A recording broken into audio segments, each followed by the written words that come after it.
American historiography after the year 1945. American historians, 1940 to 1960. New realities and traditional horizons.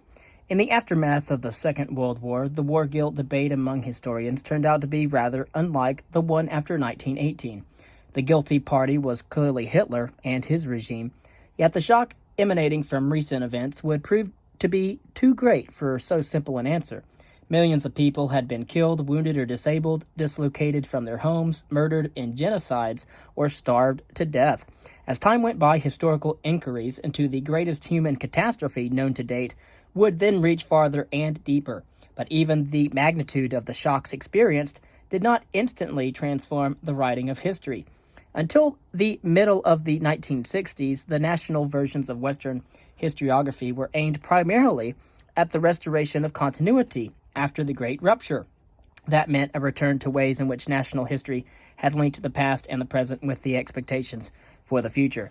And of course, as many historians would write on many wars after the fact, after wars such as the Korean War, the Vietnam War, the war in Iraq and Afghanistan, Russia, etc. Nothing would be so catastrophic as the First World War and the Second World War. And so it is from the events of the Second World War from which we are talking about American historiography and the historicist mainstream. There were, of course, sharp differences between the democratic nations and the ideologically rigid, controlled communist areas, the Soviet Union and Eastern European states.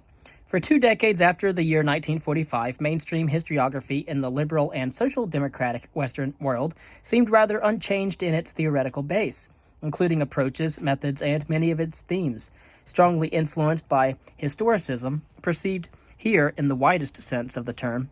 Historiography retained its methodology, a document-centered inquiry and corresponding methods.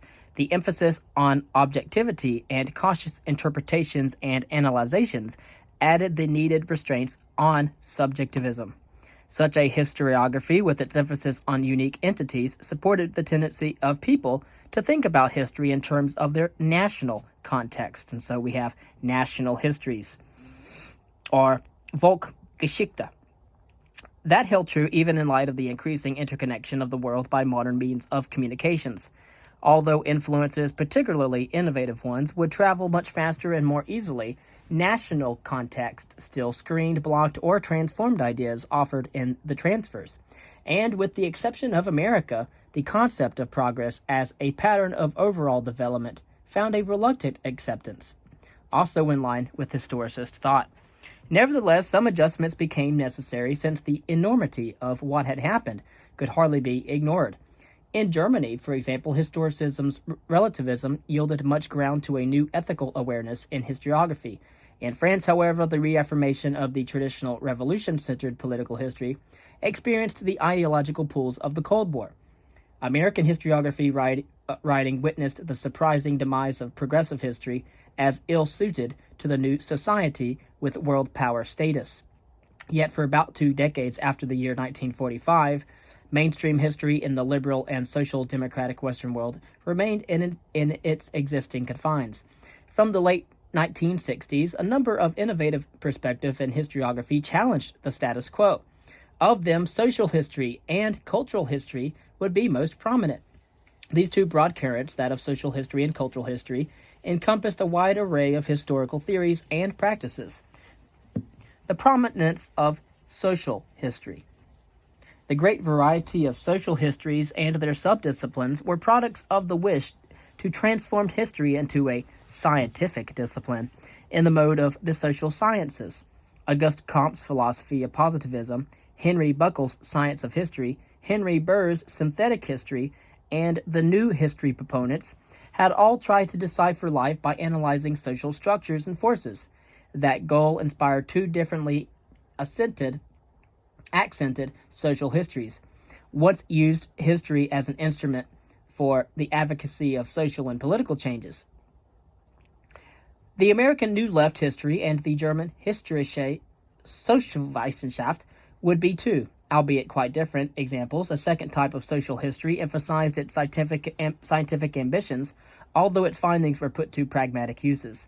The French Annals group represented an intentionally apolitical, if not anti-political history. A wide range of social historians wished for history to encompass all of life. All along, however, there was Marxist history as a special kind of social history with openly political intentions. Postmodernism and the New Cultural History.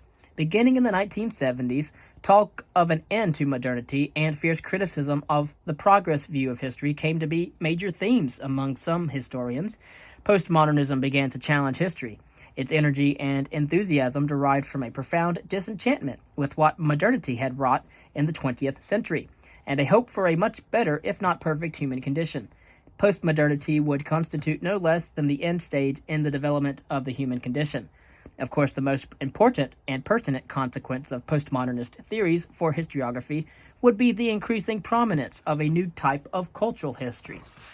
That history was perceived to be best attuned to the prevalent postmodernist views of the world. All of these developments, rather than forming a uniform intellectual current, have manifested themselves in national variations. The new global scope, modernization, and 2 world wars strengthened the making of a truly global world. Historiography had known attempts at world histories even in ancient times. But in the 20th century, these attempts acquired an increasingly global reach. In a decisive change, world history lost its imperialist perspective. The complex world of newly independent nations with greatly varying cultures posed a formidable task for understanding, knowing, and telling history. These problems showed in the variety of overall explanatory concepts used for world history.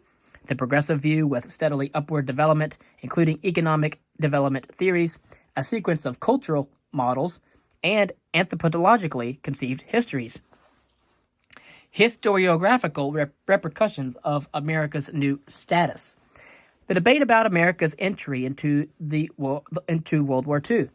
After 1945, the most decisive development for the United States was its ascendancy to world power status.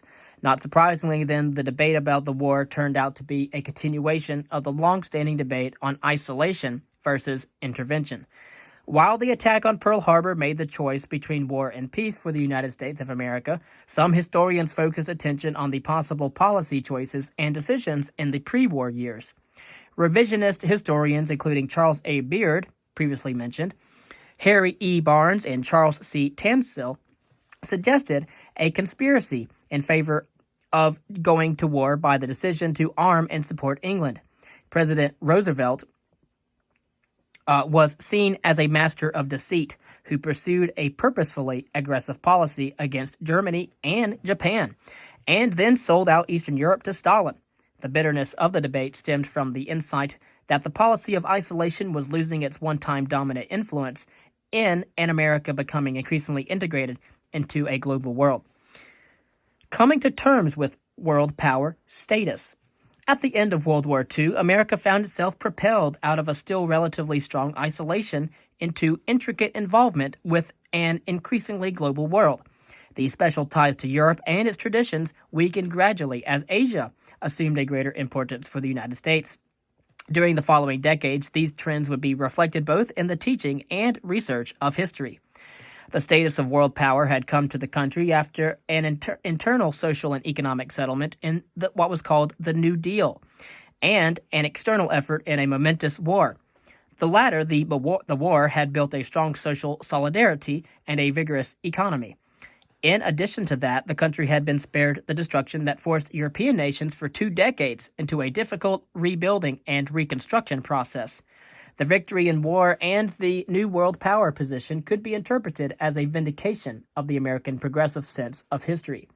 Nevertheless, however, historiography turned out to be one of the areas in which expectations for a simple, unbroken continuity of development was disappointed. In the year 1945, Arthur Schlesinger Jr. published his highly praised study, The Age of Jackson. It seemed to argue well for a resumption of progressive historiography in post-war America. Instead, it turned out to be a monument to a school of thought which had reached its zenith years before. Progressive historians found the America of the late 1940s and 1950s not too hospitable to their historiography. World War II could not be blamed on the machinations of businessmen, and it had re-emphasized national unity over internal conflict. That awareness of unity was further strengthened by the pride in America's new world power status and the anxieties of the Cold War. Even Progressive responded favorably to the call for an American mission on behalf of democracy in the world. The progressive dualism of business or vested interests against the people also seemed out of place in 20 years of growing prosperity. However, on the other hand, progress had become less self-evident in the course of human affairs in a century of total war, large-scale genocide, and potential nuclear war. Finally, the masses of detailed research produced by academic historians were not kind to broad interpretive generalizations. The half-century of progressive historiography had ended. In the 2 decades after 1945, rather placid ones for American society, cultural criticism came from scholars who revised or even rejected long dominant tenets in favor of a greater complexity of interpretation, called counter-progressive by Gene Wise and critical liberals. Another group reflected more directly the self-confident and powerful United States. The consensus historians discovered and depicted the nation as an operative whole, shaped not by abstract designs but by collective ideals and shared life experience. Critical liberal historiography.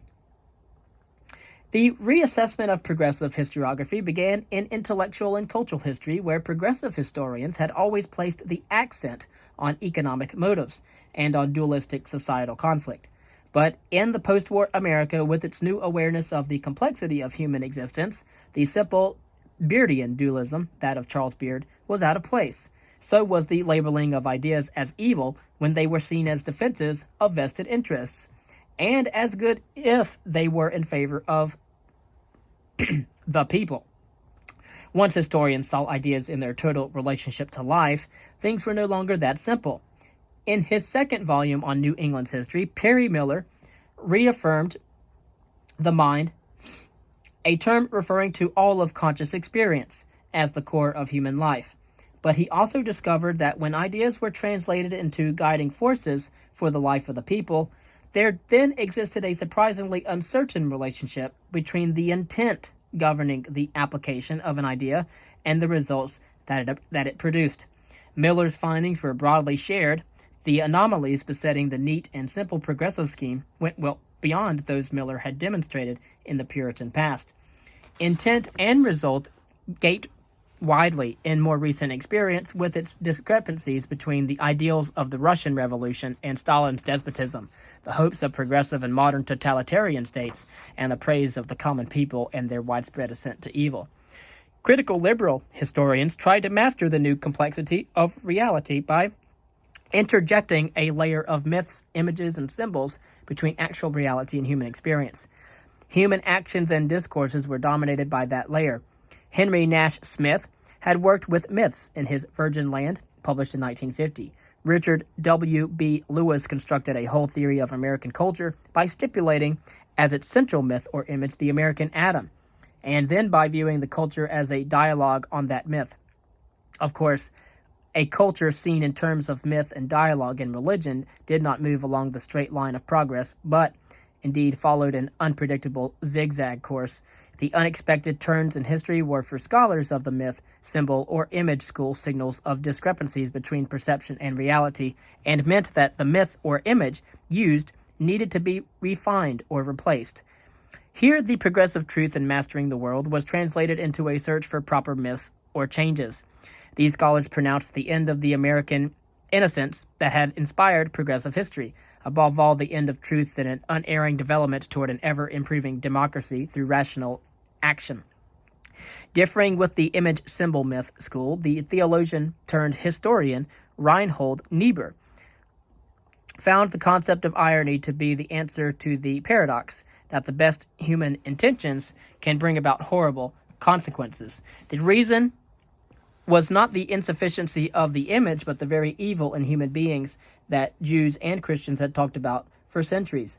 The long-standing European doubts about a direct grasp of reality and the countermeasure of mental constructs had now arrived in American historiography.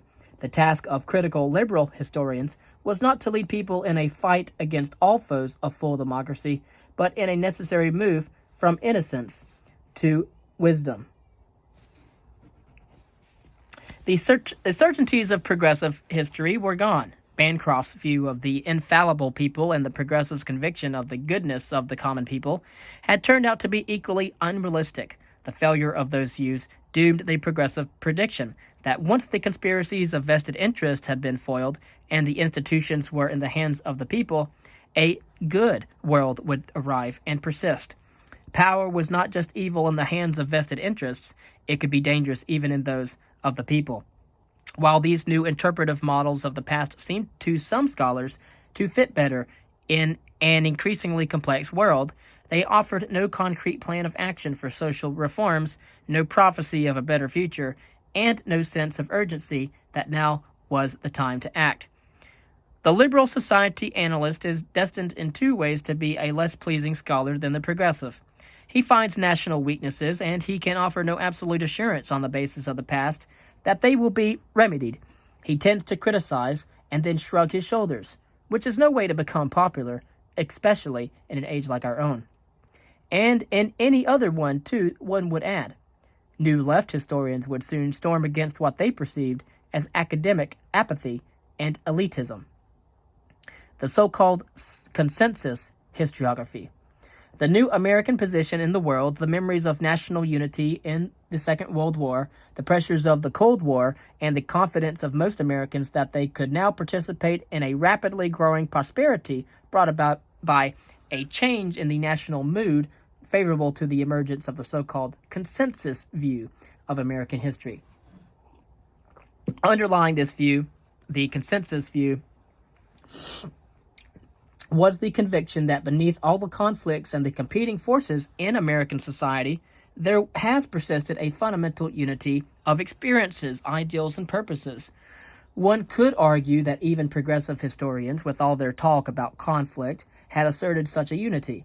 Did not all those who argued with each other in the past and the present over the proper American way of life believe in democracy, progress, and even in some form of capitalism?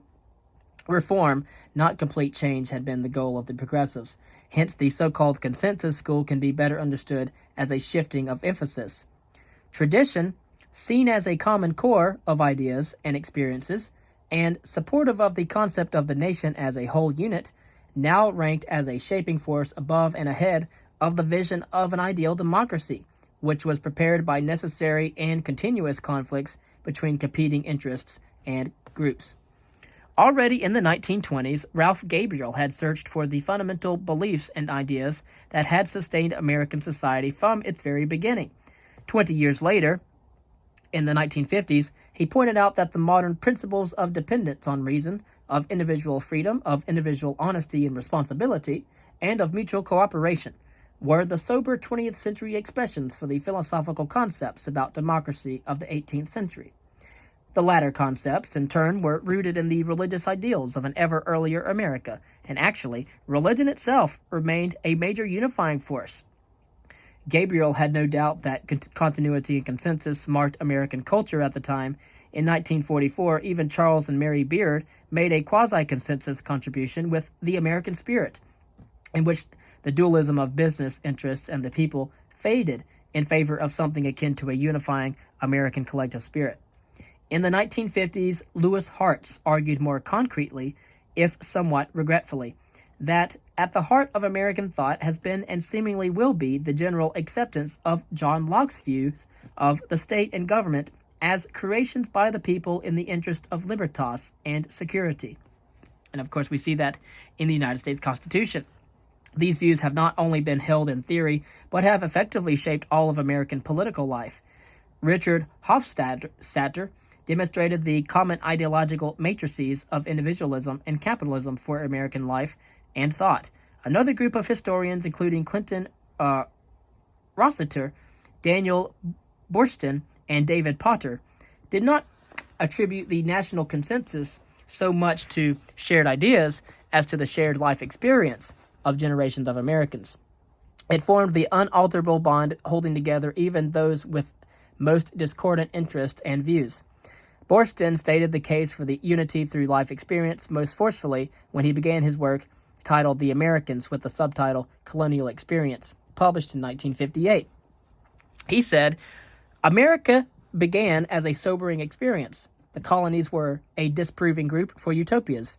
In the following chapters, we will illustrate how dreams made in Europe, the dreams of the Zionist, the perfectionist, the philanthropist, and the transplanter, were dissipated or transformed by the American reality.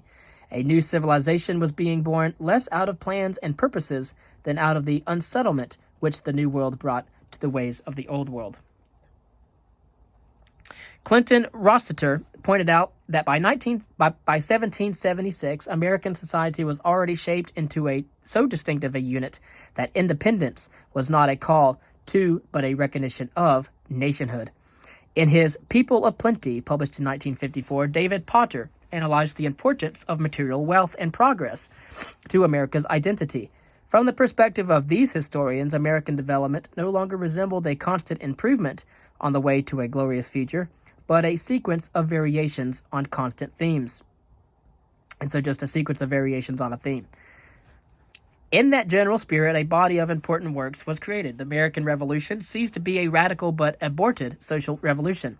Instead, it was seen as the struggle for independence with little impact on the social order. It largely confirmed and secured the rights of the colonists and the rights that the colonists had already achieved. According to Edmund S. Morgan, Americans of the Revolutionary period, although less solidly united than Bancroft had maintained, were nevertheless agreed on such things as rights as property, liberty, and equality.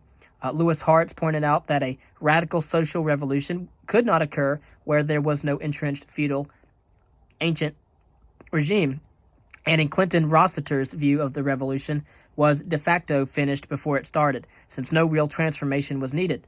A study of the colonists by Carl Breidenbach found them not to have been radical revolutionaries, but indeed troubled Englishmen with anxieties and hopes over the prospect of separation.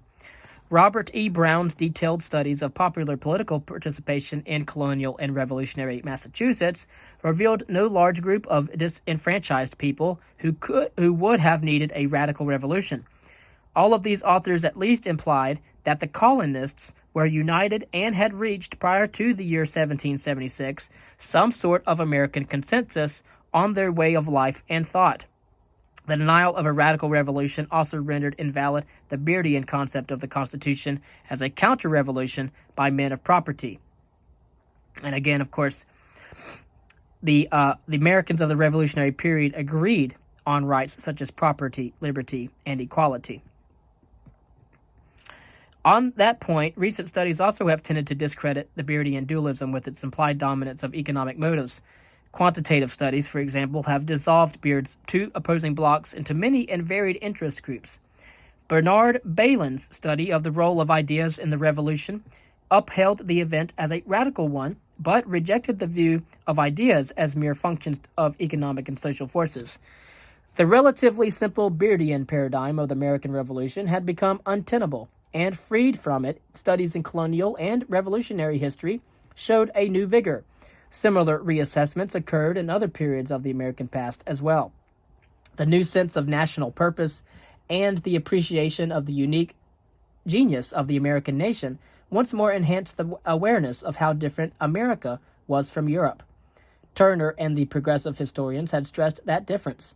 Nevertheless, Beard and others had used the European theoretical schemes of economic determinism and class conflict in a modified form. Consensus historians insisted more adamantly on the uniqueness of the American experience and society. While Europe's class conflicts have been caused by remainders of an undemocratic past, the social dynamics of the United States have been fueled solely by the quest for a proper realization of the shared ideals embedded in the American tradition, or by its own societal tensions and resolutions. Accordingly, the analysis of the American past must eschew philosophies and concepts which do not fit the American experience. Nor did it make any sense to try to export the American model of life Assertions of its uniqueness deal a blow, in historical theory, to comparative studies.